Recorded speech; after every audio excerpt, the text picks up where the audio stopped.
So good morning to all of you. और एक बार फिर से आप सभी लोगों का स्वागत करते हैं आपके अपने इस चैनल पे। तो बता दें कि यार हमारा क्रैश कोर्स चल रहा है, अपन मैथ्स का क्रैश कोर्स लेकर आए हुए हैं और मैथ्स के क्रैश कोर्स में अपन शॉर्ट ट्रिक के साथ सभी फॉर्मूले याद करने के तरीके सीख रहे हैं। कॉन्सेप्ट आपका जल्दी जल्दी रिवाइज करा रहा हूँ मैं। तो यार हम लोग क्या कंप्लीट कर लिए क्रैश कोर्स में, हम लोग कंप्लीट कर लिया अपना डिफरेंशिएशन का पोर्शन। ठीक, डिफरेंशिएशन अपन ने कंप्लीट कर लिया है। और कल जाते जाते हम एओडी पे बात किए थे, एप्लीकेशन ऑफ डेरिवेटिव पे बात की थी, जिसमें हमने बोला था कि दो चीज़ें अपन पढ़ेंगे इस क्रैश कोर्स पे, क्योंकि वही दोनों इंपॉर्टेंट है, बाकी उतना इंपॉर्टेंट नहीं है Bihar board point of view से बात करें तो। ठीक ना। और सीबीएसई के भी हो तब भी वीडियो देख सकते हो यार, किसी भी बोर्ड से हो वीडियो देख सकते हो। और कॉम्पिटिटिव एग्जामिनेशन का प्रिपरेशन कर रहे हो, डब्ल्यूबी जेईई मेंस, फिर भी अगर आपके बेसिक्स क्लियर नहीं है तो आप इस कोर्स को ईमानदारी से फॉलो कर सकते हो। फॉर्मूला आपको याद होगा, कॉन्सेप्ट रिवाइज होगा, इससे बेहतर आपको क्या चाहिए। ठीक ना। फॉर्मूला तो पूरा याद करा दूंगा यार, जितना भी है एक एक फॉर्मूला आपका मैथ्स का याद करा दूंगा, और मैथ्स में सबसे इंपॉर्टेंट तो फॉर्मूले ही होते हैं। ठीक, चलिए। तो 3 पार्ट अपन 3 क्लास अपन कंप्लीट कर लिए। आज अपन का चौथा क्लास है और इस क्लास में हम लोग application of derivatives part complete कर लेंगे। और कल से हम लोग बहुत ही इंपॉर्टेंट पोर्शन पे बात करेंगे, दैट इज इनडेफिनिट इंटीग्रेशन। और उस वीडियो को आप देखना गलती से भी ना भूलिएगा। ठीक ना। तो अगर पहली बार यार चैनल को पे आए हो तो चैनल को सब्सक्राइब कर दो, अगर अभी तक नहीं किया तो अपने दोस्तों के साथ शेयर करो ताकि उनका भी हेल्प हो सके, उनको भी मदद मिल सके यार। और चैनल को ग्रो होने में थोड़ी बहुत आपको मदद करनी पड़ेगी। शेयर करो, सब्सक्राइब जरूर करो और वीडियो को नीचे लाइक जरूर कर देना। ठीक ना। और अब ये काम जरूर करना और उसके बाद अब कॉपी पेन निकाल लो, आज का क्लास अपन स्टार्ट करते हैं। ठीक ना। तो आज अपन खूब इंपॉर्टेंट बात करेंगे, आपके exam of point of view से बात करें तो डायरेक्ट सवाल पूछे जाएंगे आज के क्लास से। ठीक ना। तो इससे सवाल पूछना तो कंफर्म है, हमारे पूरे क्रैश कोर्स से सवाल पूछना कंफर्म है, उससे देखिएगा जरूर सवाल होगा आपका। और एक बार आप बताइएगा जरूर कि सर हेल्प हुआ या नहीं हुआ क्रैश कोर्स से। ठीक ना। चलिए बात करते हैं अपन एप्लीकेशन ऑफ डेरिवेटिव्स पे। तो जाते जाते कल आपको बता के गए थे कि एप्लीकेशन ऑफ डेरिवेटिव में सबसे इंपॉर्टेंट पोर्शन होता है जिसपे सवाल खूब पूछता है, that is tangent and normal. कहने का मतलब कि टेंजेंट क्या होता है सर जी, आपको भी पता है कि कोई भी एक कर्व हो, ठीक कल बताए थे, थोड़ा सा रिवाइज करा देते हैं। एक कर्व हो और एक पॉइंट हो, तो उम्मीद रहे पॉइंट होगा तो उसका कुछ x कोऑर्डिनेट होगा x1 और कुछ y कोऑर्डिनेट होगा, लेट से बोल दिए y1। कोई भी एक पॉइंट होगा तो उसके 2 कोऑर्डिनेट होंगे ना, x1 और y1 अपन मान लिए। ठीक, इस पॉइंट को टच करती हुई एक लाइन जाएगी, टच करती हुई बोले कट करती हुई नहीं, टच करती हुई कोई लाइन जाएगी। अगर इसी पॉइंट को टच करेगी, यहाँ पे हालांकि 2 पॉइंट करा दिए, कोई दिक्कत नहीं, इस कर्व को थोड़ा सा मोड़ लेते हैं। तो अगर इस पॉइंट को टच करती हुई तो इसको अपन क्या नाम देंगे, इसका अपन नाम देंगे टेंजेंट। और इस पॉइंट के परपेंडिकुलर जो लाइन जाएगी जो 90 डिग्री कोण बना रही होगी, इसको अपन नाम देंगे नॉर्मल। तो ये छोटी छोटी बातें अपन कल के क्लास में कर चुके थे, तो आगे बात करते हैं। ठीक, अब इस टेंजेंट का कुछ स्लोप होगा, कहने का मतलब कि इसका ढलाव कितना होगा, इट मींस कि ये एक्स एक्सिस के साथ कितना एंगल बना रहा होगा, तो कुछ ना कुछ एंगल बना रहा होगा थीटा, ये भी कुछ एंगल बना रहा होगा। ठीक, लेट से ये θ1 बना रहा है, लेट से ये θ2 बना रहा है। तो जो टेंजेंट का स्लोप होता है इसको बोला जाता है अपन tan θ1। क्या बोला जाता है, tan θ1। ये जो थीटा था एक्स एक्सिस के साथ बना रहा था उसमें बस tan वाला कंपोनेंट ले लेना, it is slope of tangent, it is slope of tangent. और स्लोप को अपन m से भी रिप्रेजेंट करते हैं, किससे रिप्रेजेंट करते हैं, m से। तो अपन इसको बोल दिए m1, टेंजेंट का तो mt बोल देते हैं, काम करते हैं mt बोल देते हैं। तो कितने लोगों को पता चल गया, अगर हम स्लोप ऑफ नॉर्मल बोले, स्लोप ऑफ नॉर्मल बोले तो स्लोप ऑफ नॉर्मल क्या हो जाएगा, slope of normal is equal to tan, और ये कितना एंगल बना रहा है एक्स एक्सिस के साथ, बोलो θ2, तो ये गया tan θ2। और इसके स्लोप को क्या बोल देते हैं अपन, mn बोल देते हैं। तो ऐसा माना गया है कि जो mt होता है और जो mn होता है, अभी क्यों होता है ये तो कोऑर्डिनेट ज्योमेट्री में पढ़ाया जाता है, दोनों के स्लोप का गुणा जो होता है वो होता है -1। तो कितने लोगों को पता चल गया, अगर हमको स्लोप ऑफ टेंजेंट पता चल जाए तो स्लोप ऑफ नॉर्मल निकल सकता है। करना क्या है, बस उल्टा करके एक माइनस लगा देना है। माने सर कहने का मतलब कि अगर कल को हमको पता चल गया slope of tangent 2, slope of tangent पता चल गया 2, और हमसे किसी ने पूछ दिया स्लोप ऑफ नॉर्मल बताओ, तो क्या सर हम बता सकते हैं क्या, हाँ कुछ नहीं करना, सबसे पहले इसको पलटो, 1/2 कर दो और एक माइनस लगा दो। आया आपको समझ में। तो स्लोप ऑफ नॉर्मल जो होता है वो बेसिकली -1 में स्लोप ऑफ टेंजेंट होता है, ये आपको पता होना चाहिए। ये आज पहला काम का बात जो आपको बता दिए। अच्छा सर ठीक है, अभी तक आप बोले थे एप्लीकेशन ऑफ डेरिवेटिव चैप्टर, तो इसमें डिफरेंशिएशन तो कुछ आया ही नहीं सर। तो अब लाते हैं डिफरेंशिएशन का काम, और देखना क्या लिखते हैं। लिखते हैं कि जब भी स्लोप ऑफ टेंजेंट पूछे, स्लोप ऑफ टेंजेंट पूछे और थीटा दे, मतलब कुछ ना कुछ एंगल दे कि 30 डिग्री विथ एक्स एक्सिस, तब तो ये वाला फॉर्मूला लगाओ।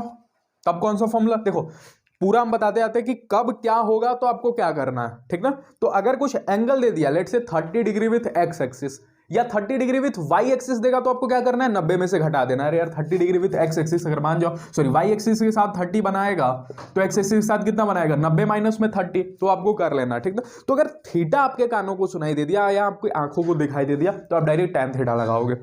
लेकिन इस चैप्टर में आपको थीटा बहुत कम ही देगा। आपको क्या देगा, आपको देगा कर्व का इक्वेशन।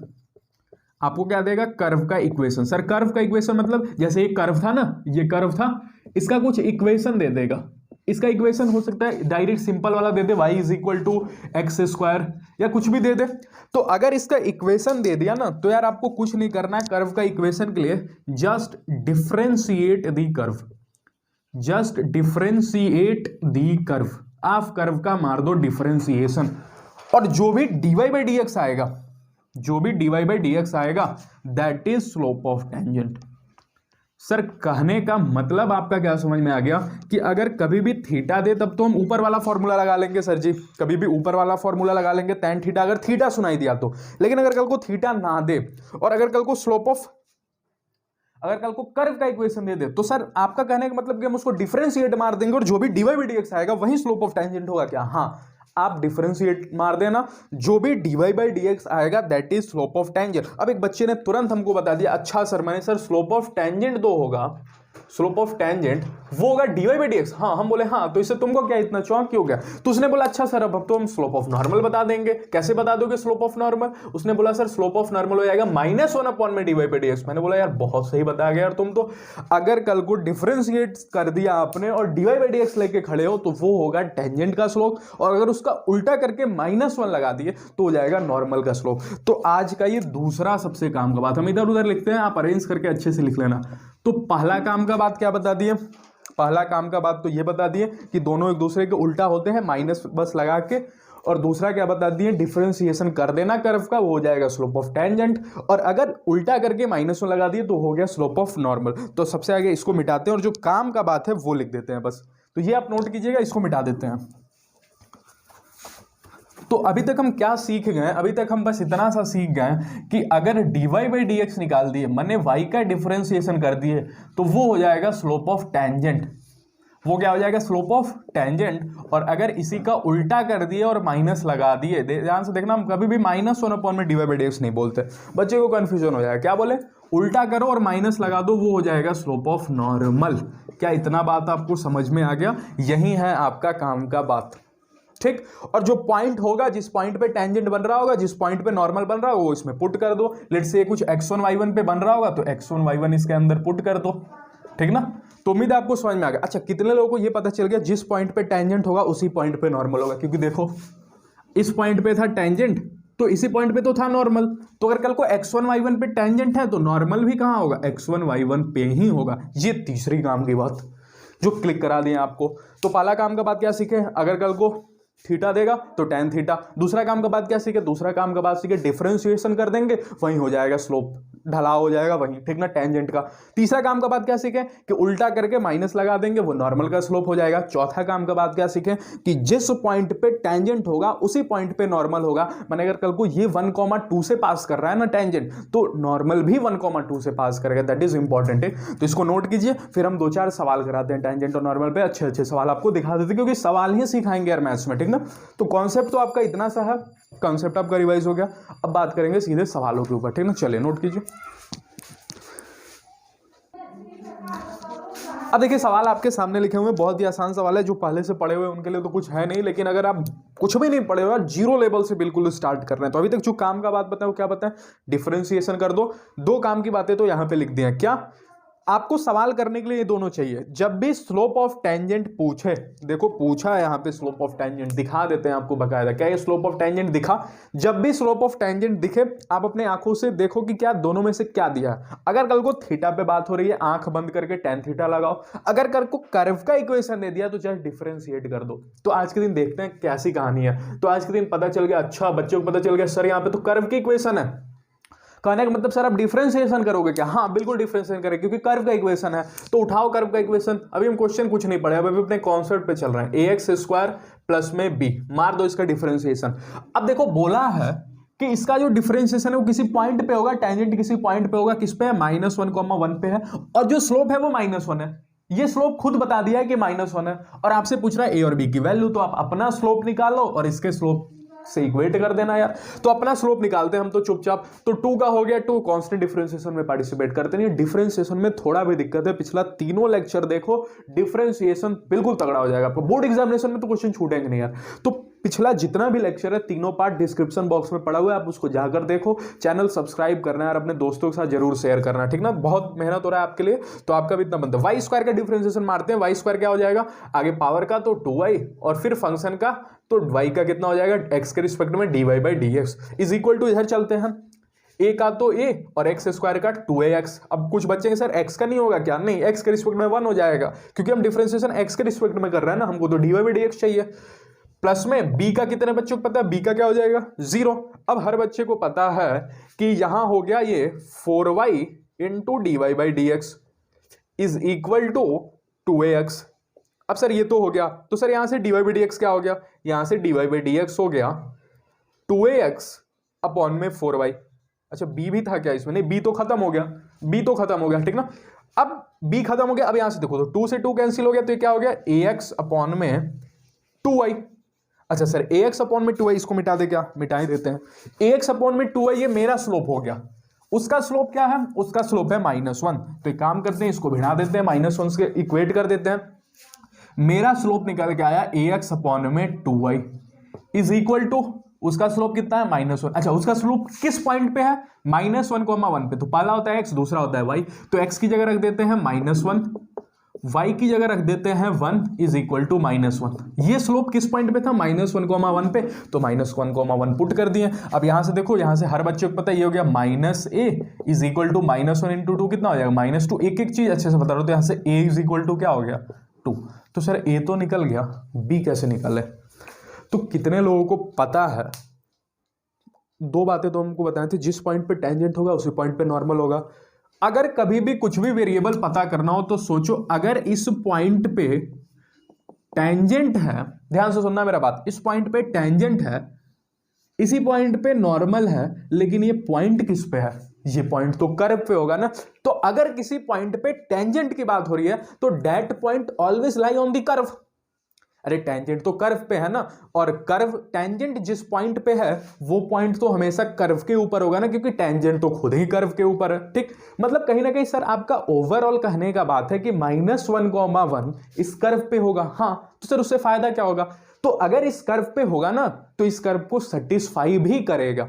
अच्छा सर, ये बात आप कहना चाहते हैं कि मतलब अगर -1, 1 इस कर्व पे है तो इस कर्व को सेटिस्फाई करेगा। सेटिस्फाई करेगा कहने का मतलब सर, माने x की वैल्यू -1 और y की वैल्यू 1 पे ये इक्वेशन जिंदा रहेगा। कहने का मतलब कि आप चुपचाप पकड़िए उस इक्वेशन को, y की जगह रख दीजिए 1, माने सर 1 स्क्वायर, e का वैल्यू अभी अभी आप ऊपर लेके हैं 2, x की जगह क्या रखोगे? x की जगह रखोगे -1 और उसका भी स्क्वायर प्लस में b। तो कितने लोगों को पता चल गया कि यहां से b आ गया? 2 इज इक्वल टू, ये हो गया 1 और फिर से 2 प्लस में b, तो b की वैल्यू आ गई 0। तो हमको a निकालना था, हमको b निकालना था, दोनों आ गया। तो हमने क्या किया? हमने जस्ट डिफरेंशिएशन कर दिया स्लोप, और फिर स्लोप को इक्वेट कर दिया। दिमाग क्या लगाना था? लिख देते हैं कि जिस पॉइंट पर, ये सोचना पड़ता है यार, जिस पॉइंट पर टेंजेंट होगा वह पॉइंट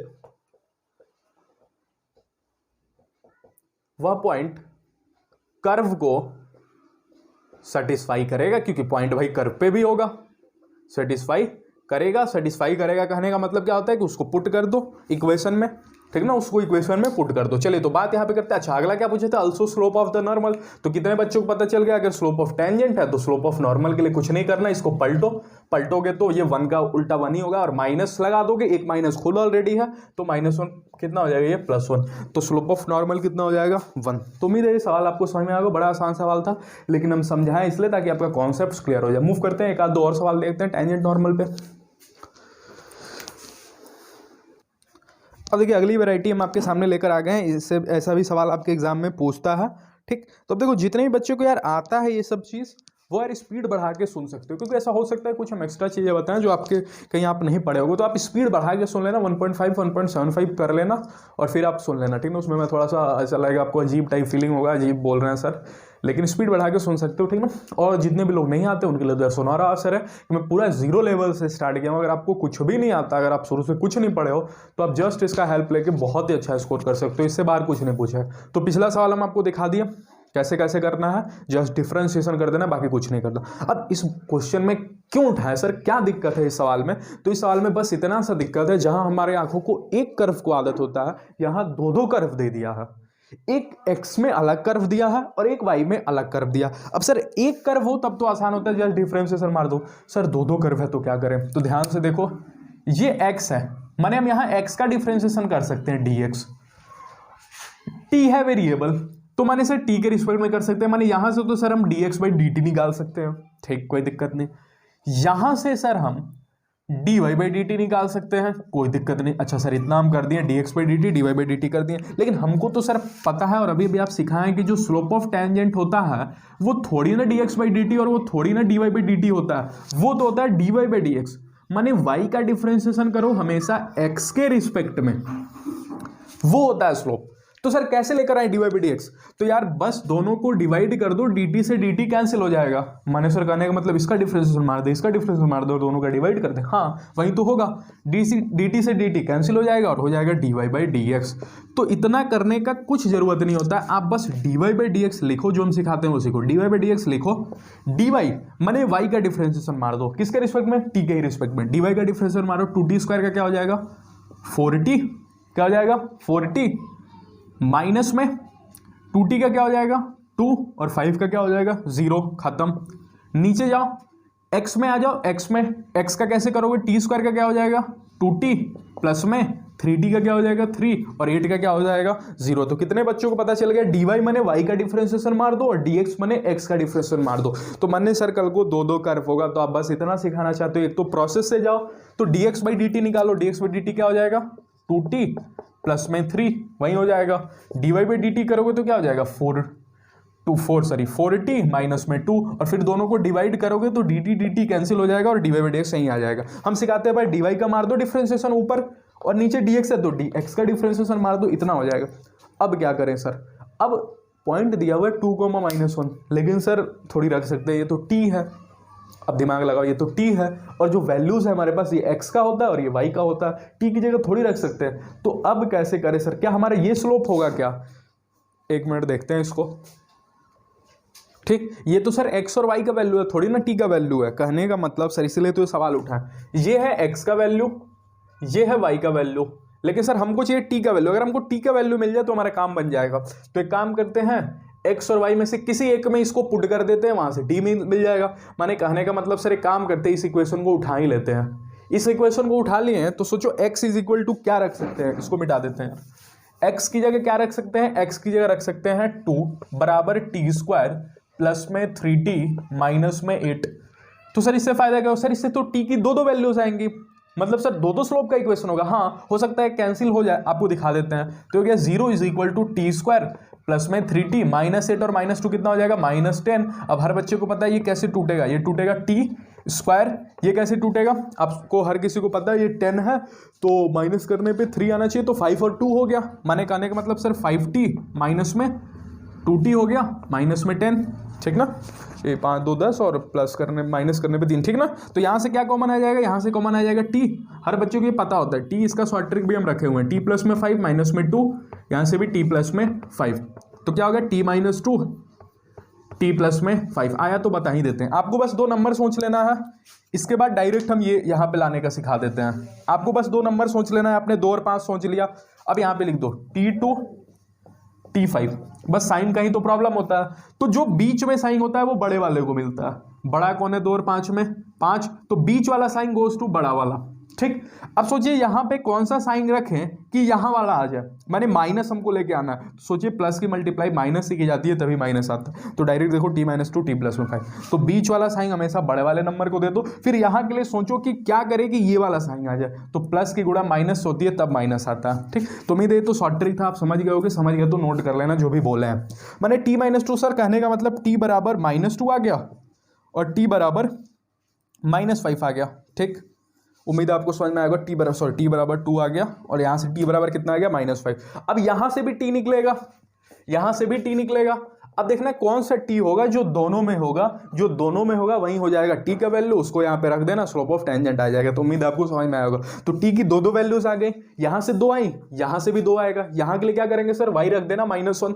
ठीक, तो मैंने सर कल को ऐसा भी सवाल मिल सकता है जिसमें x और y रखवा के t की वैल्यूज निकलवा ले, हाँ ऐसा भी मिल सकता है, इसलिए ये वैरायटी रखें आपको सामने।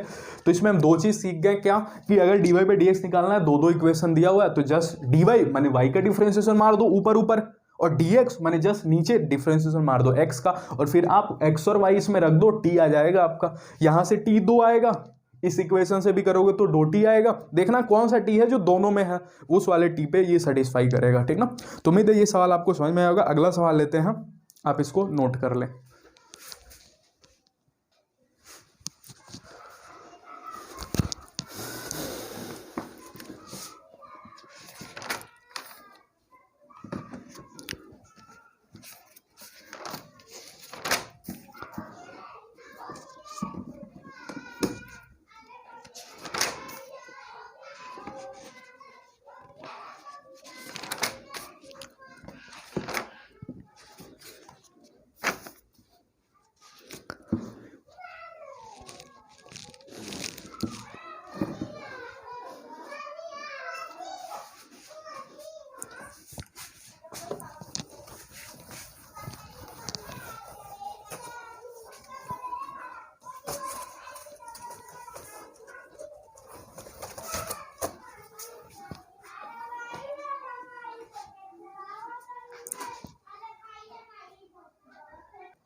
ठीक, चले आइए बात करते हैं कुछ और कॉन्सेप्ट पे। ठीक ना, कुछ और कॉन्सेप्ट पे अपन बात करते हैं। सम मोर कॉन्सेप्ट, इंपॉर्टेंट कॉन्सेप्ट है ये भी आपके एग्जाम में पूछा जा सकता है और बहुत ही इंपॉर्टेंट है, सम मोर कॉन्सेप्ट। ठीक, चलिए ये थोड़ा सा जो वायर होता है ना, ये इस वायर में थोड़ा सा हम परेशान हो जाते हैं इधर से उधर आने में, ये ठीक ना। तो चलिए सम मोर कॉन्सेप्ट पे बात करते हैं और क्या क्या कॉन्सेप्ट। आइए आपको पहला कॉन्सेप्ट सिखाते हैं, equation of tangent. Equation of tangent सिखाते हैं। अच्छा, टेंजेंट क्या है? एक स्ट्रेट लाइन है, हर बच्चे को पता है कि स्ट्रेट लाइन की इक्वेशन होती है y = mx प्लस में c। सर y क्या होता है? वेरिएबल। x क्या होता है? वेरिएबल। m क्या होता है? m होता है स्लोप। और सर अभी अभी आप बताएं कि स्लोप जो होता है वो होता है dy by dx। मैंने कहने का मतलब equation of tangent is equal to हो जाएगा y = dy by dx into x plus में c। हाँ, यही हो जाएगा आपका इक्वेशन ऑफ टेंजेंट। सर इससे क्या सिखाना चाहते हैं आप? ये तो हम पहले से सीखे हुए हैं। अगर मान जाओ कल को सवाल में बोलता कि find equation of tangent at 2,3 for y = x², तो जस्ट आपको क्या करना है, पॉइंट आपके पास ये है तो एक्स वाई आपके पास ये खुल गया, डिफरेंशिएशन कर ही लोगे, dy by dx आप पता कर ही लोगे, तो dy by dx निकाल के यहाँ पे रख दो। अगर हम जल्दी से कर दिए तो y = क्या हो जाएगा, सोचो y = क्या हो जाएगा, यहाँ पे रख दो y सॉरी ये जो इक्वेशन हो गया ये तो आपका y = mx प्लस में c हो गया। जब भी पॉइंट दे तो उसके लिए क्या इक्वेशन यूज किया जाता है, ये वाला इक्वेशन यूज नहीं किया जाता। ठीक ना, ये तब जब सिर्फ स्लोप आपको पता हो, जब आपको स्लोप और इंटरसेप्ट पता है, इसको इंटरसेप्ट फॉर्म बोलते हैं। तो अगर आपके पास इंटरसेप्ट पता है तब ये फॉर्मूला लगाते हैं y = mx प्लस में c। एक और इक्वेशन हर किसी को पता होगा, दैट इज y2 माइनस में y इज इक्वल टू आपका क्या होता है, ठीक, तो क्या होता है y माइनस में y1, और यहां पे आ जाता है आपका स्लोप, यहां पे हम स्लोप रख देते हैं। ठीक ना, जो पॉइंट यहां पे रख रहे हैं वही स्लोप वाले पॉइंट में भी रखते हैं। मैंने यहां पे y1 रखे तो यहां भी रख देते हैं x1 y1 और फिर x माइनस x1। ये वाला इक्वेशन अपन यूज करते हैं। ठीक, हर बच्चे को पता होगा, कोऑर्डिनेट ज्योमेट्री में आपको पढ़ाया जाता है। तो मैंने सर कहने का मतलब y की जगह तो y ही हो गया, माइनस में y1 की जगह क्या रख दें, सोचो y1 क्या है 3, is equal to slope. Sir slope कैसे निकाले, डिफरेंशिएशन मार दो इसका, तो यहां से dy by dx क्या आ गया, यहां से dy by dx आ गया 2x, किस पॉइंट पे आपको x क्या है 2, तो dy by dx आ गया आपका 4, तो 4 इंटू में x माइनस में x1 क्या है आपका, x1 है 2, तो यहां से आ गया y minus 3 is equal to 4x minus में 8, तो यहां से आ गया y माइनस में 4x is equal to minus 8 plus 3 कितना हो जाएगा 5। तो ये सर इक्वेशन आ गया टेंजेंट का। ठीक, तो उम्मीद है आपको समझ में आएगा। जिस पॉइंट को यहां पे रखना, क्या लिख देते हैं, जिस पॉइंट को रखना, जिस पॉइंट को इक्वेशन में यूज करना, इक्वेशन में यूज करना, जो बोलेंगे वो लिख लीजिएगा आपको अगर यहां पे नहीं समझ में, उसी पॉइंट पर स्लोप निकालना, ये इंपॉर्टेंट है, जो बात आपके दिमाग में घुसना चाहिए। क्या दिमाग में जाना चाहिए कि जिस पॉइंट को इक्वेशन में रखना उसी पॉइंट पे स्लोप निकालना। तो अब कितने बच्चे को ये समझ में आएगा कि सर नॉर्मल का इक्वेशन क्या होगा, नॉर्मल का इक्वेशन भी कुछ नहीं होगा, इक्वेशन ऑफ नॉर्मल। सोचो अभी भी बताएं, जिस पॉइंट पे टैंजेंट जाएगा उसी पॉइंट पे नॉर्मल भी जाएगा। मैंने कहने का मतलब सर 2,3 पर ही नॉर्मल का इक्वेशन निकालेंगे क्या, हाँ, लेकिन फर्क कहाँ होगा, फर्क स्लोप में हो जाएगा। मैंने कहने का मतलब इसका भी होगा y माइनस y1, लेकिन स्लोप के टाइम में हो जाएगा -1 अपॉन में स्लोप ऑफ टेंजेंट। जो इसका 2 स्लोप निकला ना, 4 स्लोप निकला ना, उसका हो जाएगा -1 अपॉन में 4, बस इतना फर्क आ जाएगा। x माइनस x1 आज के दिन भी इसमें भी होगा, क्योंकि x1 और y1 तो इसको भी सेटिस्फाई करेंगे। क्या बताएं आपको, टेंजेंट और नॉर्मल एक ही पॉइंट से आते हैं, मैंने इसका इक्वेशन x1 y1 पे निकाल रहे हो तो इसका भी इक्वेशन x1 y1 पे ही निकलेगा, बस स्लोप का फर्क आ जाएगा। ठीक, अच्छा, तो ये पहला हो गया, ये दूसरा हो गया। तीसरा क्या बात बता दिए, तीसरा बात ये होता है कि कभी कभी आपके सवालों में दे देता है कि tangent is perpendicular to x axis या फिर tangent is parallel to x axis. तो सोचो जो थीटा होता है वो कहां से लिया जाता है, एक्स एक्सिस से। तो अगर ये कल को पैरेलल है एक्स एक्सिस के साथ तो थीटा कितना होगा 0 डिग्री।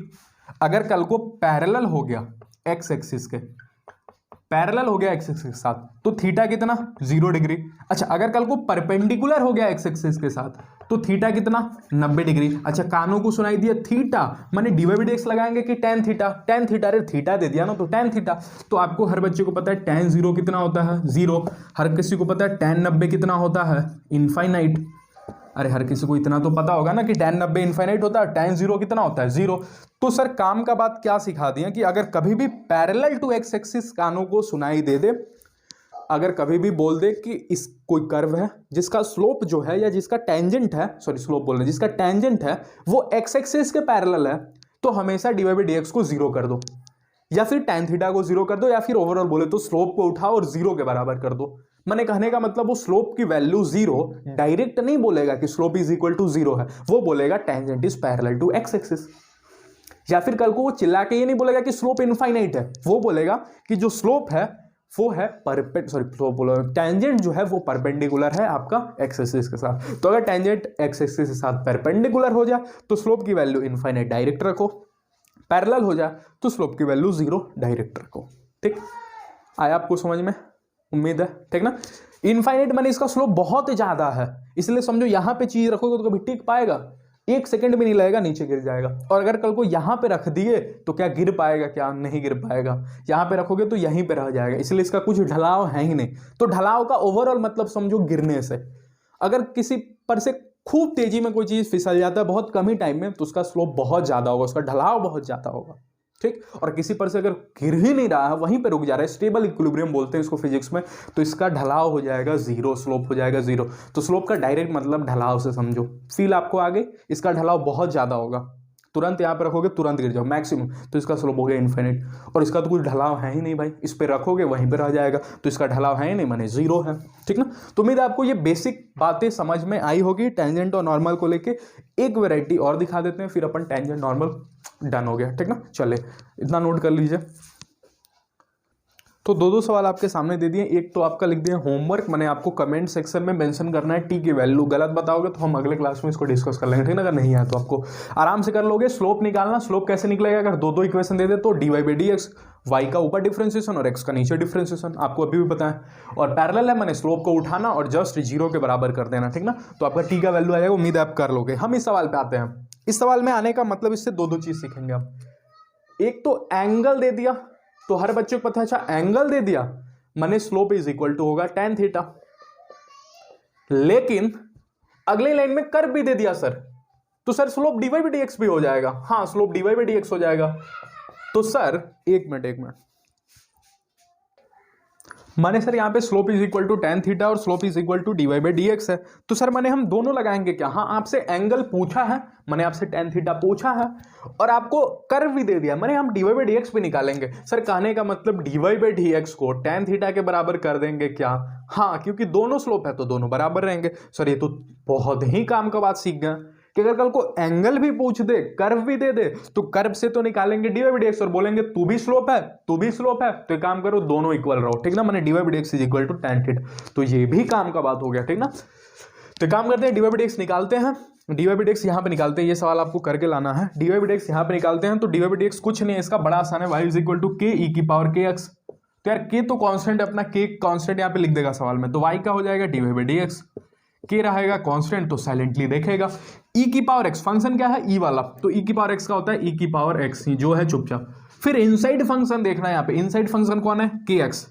अरे इनसाइड फंक्शन नहीं समझ में आया तो बोले थे जो x की जगह होगा दैट इज इनसाइड फंक्शन, तो यहाँ पे x होता है। अरे हमको तो e की पावर x देखने का आदत है, लेकिन है यहाँ पे e की पावर kx, तो अब kx का डिफरेंशिएशन करेंगे, kx का डिफरेंशिएशन हो जाएगा k, माने सर ये हो जाएगा k स्क्वायर e की पावर kx। हाँ सर x कहाँ से लाएं, x कहाँ से लाएं, x कहाँ से लाएं, पॉइंट कहाँ से लाएं?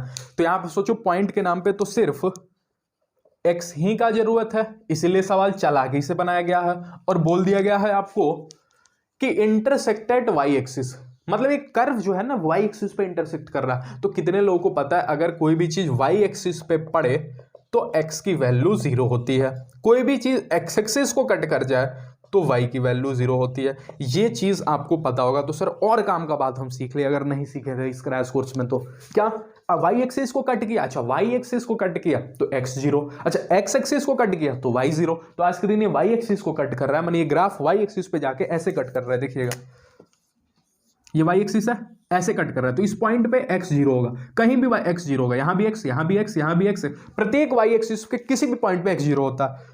और सर x एक्सिस के किसी भी पॉइंट पे y 0 होता है क्या? हाँ, y बने ऊंचाई, तो अगर आप बिल्कुल जमीन पे हो तो काहे का ऊंचाई, x बने होता है चौड़ाई, तो अगर आप बिल्कुल ऊंचा, खाली ऊंचा जा रहे हो, थोड़ी ना इधर जा रहे हो, तो इधर y 0 चले, ठीक है, x आपका 0 हो गया।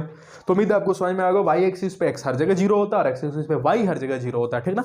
तो x की वैल्यू आपको इनडायरेक्टली रूप से वो 0 दे दिया, क्या दे दिया, 0। तो सर यहाँ पे k स्क्वायर e की पावर k इंटू 0, तो सर e की पावर 0 0 होता नहीं, किसी के भी पावर 0 1 होता, मैंने सर स्लोप k स्क्वायर है, हाँ बिल्कुल k स्क्वायर है। तो सर dy बाई dx को रखें और यहाँ पे k स्क्वायर बराबर tan थीटा कर दे क्या सर? हाँ, k स्क्वायर बराबर क्या कर दो, tan थीटा कर दो, ठीक। तो थीटा इज इक्वल टू क्या आ जाएगा, tan इनवर्स k स्क्वायर।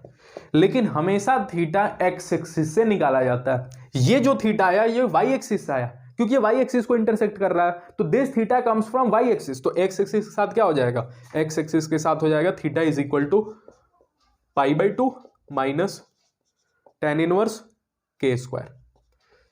बोले थे ना अगर कभी भी y एक्सिस से हो, x एक्सिस से निकालना हो, तो ये थीटा हो गया आपका x एक्सिस से, ये थीटा कहां से हो गया, x एक्सिस से, x एक्सिस के साथ निकालना हो तो 90 घटा दो, ठीक।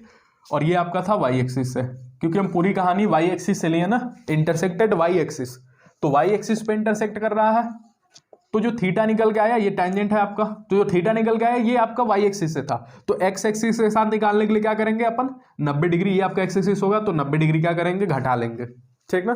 तो उम्मीद है आपको ये सवाल समझ में आया होगा। टेंजेंट और नॉर्मल पे इतनी ही वैरायटी जो आपके बोर्ड एग्जामिनेशन में पूछ सकती है, तो इसको नोट कीजिए, फिर हम आगे बढ़ते हैं, ठीक। तो हम देख लें आपका टेंजेंट और नॉर्मल लगभग फाइनल है। जाते आते कुछ शॉर्ट ट्रिक के साथ कुछ फॉर्मूला आपको याद कराते हुए जाते हैं जो आपके एग्जाम में पूछ सकता है, ठीक ना। बिहार बोर्ड हो, सीबीएसई हो, कोई भी एग्जाम हो, आपका ये पूछ सकता है और खूब पूछा जाता है, ठीक। रेट मेजरेस आपका और एक इंपॉर्टेंट पोर्शन होता है। रेट मेजरेस कल ज़्यादा टाइम नहीं, 5 मिनट लगेगा, उसको कंप्लीट करके अपन इंटीग्रेशन पे मूव कर जाएंगे, ठीक ना। तो कल से अपन इंटीग्रेशन स्टार्ट कर देंगे यार, ठीक ना। चलिए, तो लास्ट चीज जो आपका इंपॉर्टेंट है वो क्या इंपॉर्टेंट है, देखिए ये आपका हो गया कर्व, कर्व कैसे, हाँ ये आपका हो गया कर्व, ज़्यादा अच्छा सा कर्व नहीं बनाते, ये कर्व ठीक है। इस पॉइंट को कंसीडर करते हैं, तो इस पॉइंट पे एक और मार्कर ले ही लेते हैं, इस पॉइंट पे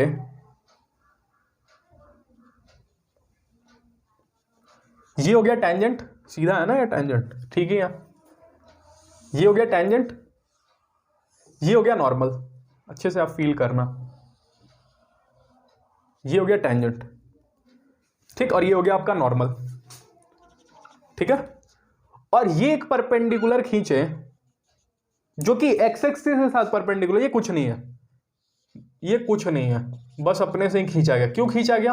क्योंकि दुनिया में 2 और लोगों को लाना था। आप सीखिए कैसे कैसे। ये तो है अपना टेंजेंट, ये अपना क्या है? टेंजेंट। ये अपना क्या है? Normal.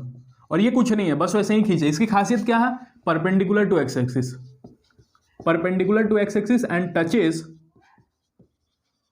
Touches point of tangency. मतलब जिस पॉइंट पे टेंजेंट है ना, उसी पॉइंट को ये टच कर रहा है और एक्स एक्सिस के परपेंडिकुलर। बस इसकी खासियत यही है, perpendicular to x axis and touches point of tangency. ठीक, अब जो सिखा रहे हो वो सीखिए। इस पॉइंट से लेके, ये जो x1 y1 है, इस पॉइंट से लेके इस पॉइंट तक, एक्स एक्सिस तक, इस चीज को बोला जाता है लेंथ ऑफ टेंजेंट। क्या बोला जाता है? Length of tangent.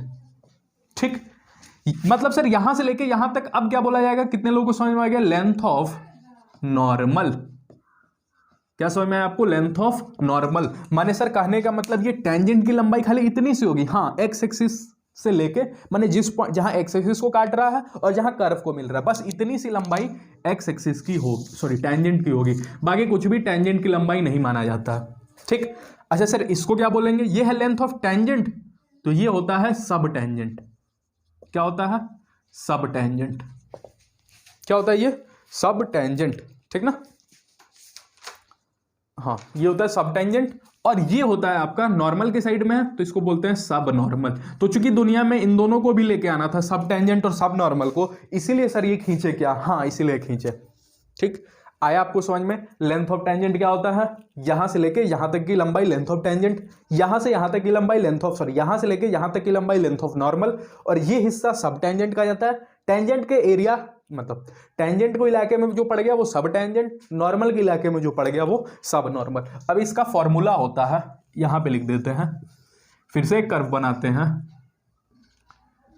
फिर से एक टेंजेंट लेते हैं, फिर से एक नॉर्मल लेते हैं, फिर से सब नॉर्मल लोग भी आ गए। जो लेंथ ऑफ टेंजेंट होता है वो होता है y1 कोसेक थीटा। y1 माने सर ये वाला y1, हाँ ये वाला y1 कोसेक थीटा। थीटा कहां से आएगा सर? थीटा आपको tan theta is equal to dy/dx से आएगा। अगर tan थीटा आ गया तो दुनिया का हर थीटा आ जाएगा। ठीक ना? आप ट्रायंगल और एंगल बना के सोचना। अगर मान लो कल को tan थीटा 3/5 आ गया तो सर ट्रायंगल बनाना एक।